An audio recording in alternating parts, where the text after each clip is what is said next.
अब यही तो है, हर एक आदमी निपुण है। राम जी, लक्ष्मण, भरत, शत्रुघ्न, चारों ने विद्या सीखी है, धनुष विद्या। उस टाइम की धनुष विद्या मतलब हाई टेक्नोलॉजी। आज धनुष पिछड़ गया, उस समय में धनुष की विद्या सीखना यानी हर एक आदमी का काम नहीं था।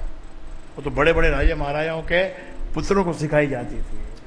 इसीलिए तो वन में चर्चा थी, राक्षसों के अंदर चर्चा थी कि लक्ष्मण और राम दो आए हैं और दोनों धनुषधारी हैं। धनुष की इतनी बड़ी महिमा थी।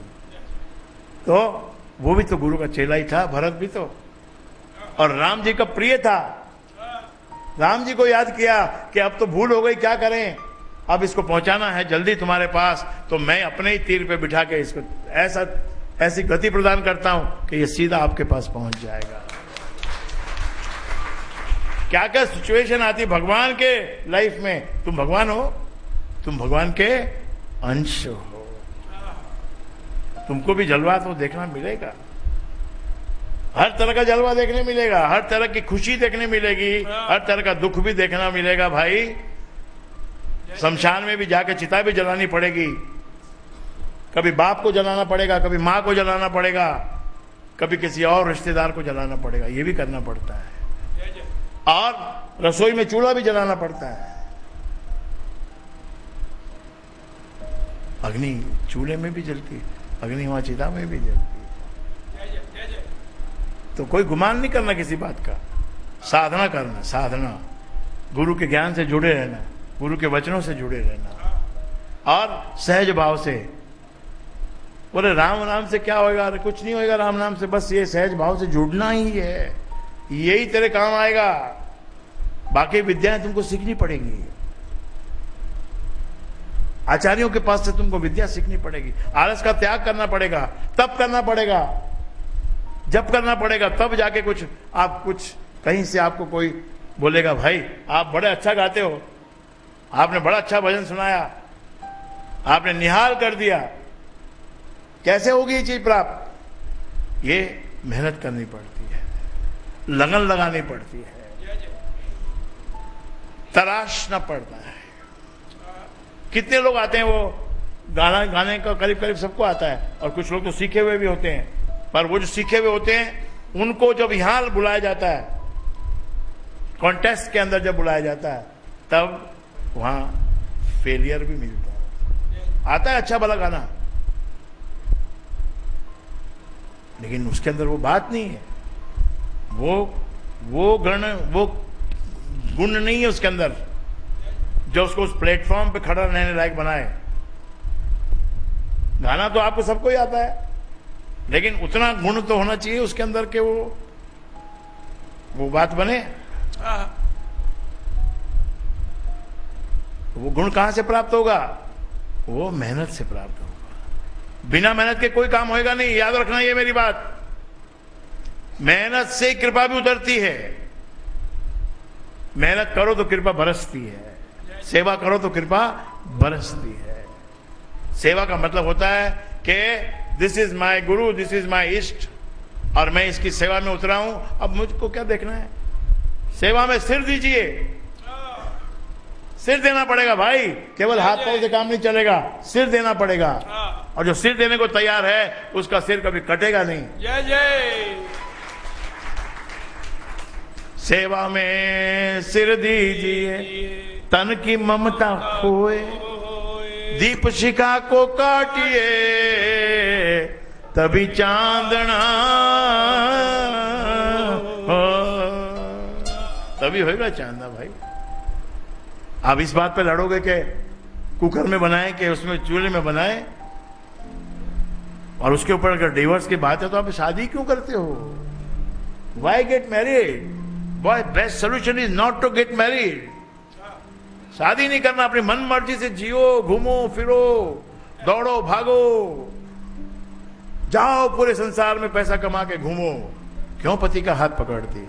अगर पति का कहना ही नहीं मानना, पति की इज्जत नहीं करना, पति का कोई बात सुनना नहीं, तो फिर तुम क्यों शादी करती हो? ऐसे ही क्यों तुम शादी करते हो? पत्नी ले आए तो उसको इज्जत से रखो, उसको प्यार से रखो, स्त्री जाती है, थोड़ी जिद होती है उनके अंदर, उनकी जिद को थोड़ा समझने की कोशिश करो। तो सिचुएशन अभी क्या है, हनुमान जी पहुंच ही गए और राम जी के सामने भूपेन वेद ने वो रस पिलाया। जब रामचंद्र जी ने देखा कि अरे वाह, लक्ष्मण तो मूर्छित थे, जिंदा हो रहे, जिंदा हो रहे हैं, जिंदा हो रहे हैं। और भी वो ऋषि कमाल का है जिसने ये रामायण की रचना की है और जो रामायण के अंदर जो बातें डाली है। पहले पटकी खिलाई राम लक्ष्मण को, अब इतने पे भी काम नहीं चल रहा, बड़ा युद्ध है, महायुद्ध है, कोई मामूली युद्ध नहीं है, राम और रावण का युद्ध है। रावण कोई मामूली है क्या? अयोध्या का जो टेक्नोलॉजी, जो डेवलपमेंट था, उससे कई गुना डेवलपमेंट रावण के नगरी में था। ऐसे ऐसे शस्त्र थे उसके पास में कि नाग पाश डाल दिया। राम जी और लक्ष्मण दोनों नाग पाश में बंधे हुए हैं। भगवान और शेषनाग, एक भगवान है और एक शेषनाग है, और सामने पापी आदमी है रावण, लेकिन उसके पास इतना बल है, इतने अस्त्र शस्त्र हैं कि उनको भी बांध दिया नागपाश के अंदर। अब नाग से कौन छुड़ा सकता है? गरुड़ छुड़ा सकता है। तो गरुड़ को जाके कहा कि भाई पर राम और लक्ष्मण दोनों बेहोश हैं। गरुड़ भी आश्चर्यचकित हो गया कि मेरे प्रभु राम मूर्छित हैं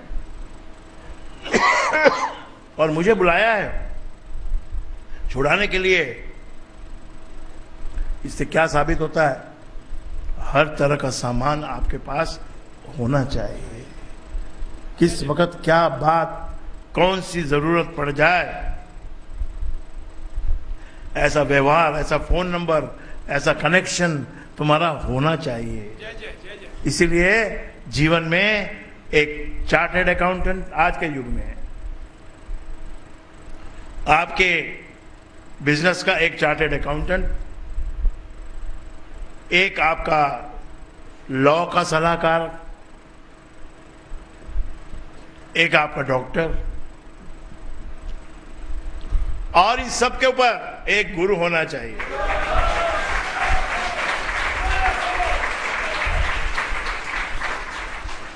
और गुरु से कभी सलाह करो, फिर गुरु क्या कहता है उसको सुनो। तुम अपनी जाके सुना दो जो सुनाना है, उसके बाद गुरु अपना डिसीजन देता है। वो डिसीजन पे मानना हो तो गुरु के पास जाने का, नहीं तो काहे को जाने का।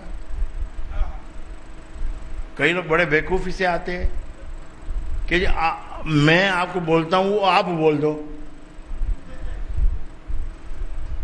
या पहले से ऐसा बोलते हैं कि जी आपके पास आया हूं, आप गुरु हैं, अब हां बोलना, ना नहीं बोलना। तो ना बोल दिया तो नहीं नहीं गुरुजी आप हाँ ही बोलोगे, मुझे उम्मीद है आप बड़े अच्छे हो, आप बड़े प्यारे हो, आप हाँ ही बोलोगे। कि क्या बात है, क्या है कि ऐसा एक लड़की से शादी करना चाहता हूं, अब हाँ ही बोल दो। तो गुरु कहां रहा भैया? गुरु कहां हुआ? तुमने जबरदस्ती हाँ करवाई, हर वस्तु में तुम अपने ही चलाते हो, तो फिर गुरु का तो उसमें रोल ही नहीं है ना मेरे भाई। इसीलिए अपने जीवन में साधना धीरे धीरे सहज योग है नाम। आपको नाम की भक्ति जमेगी, क्योंकि इसमें ना कोई चढ़ावा है, ना कोई दिखावा है, और ना ही कोई सामग्री की आवश्यकता है। इसीलिए मीरा ने कह दिया कि खर्च न खूटे वाको चोर न लूटे, दिन दिन बढ़त सवायो जी, राम रतन धन पायो।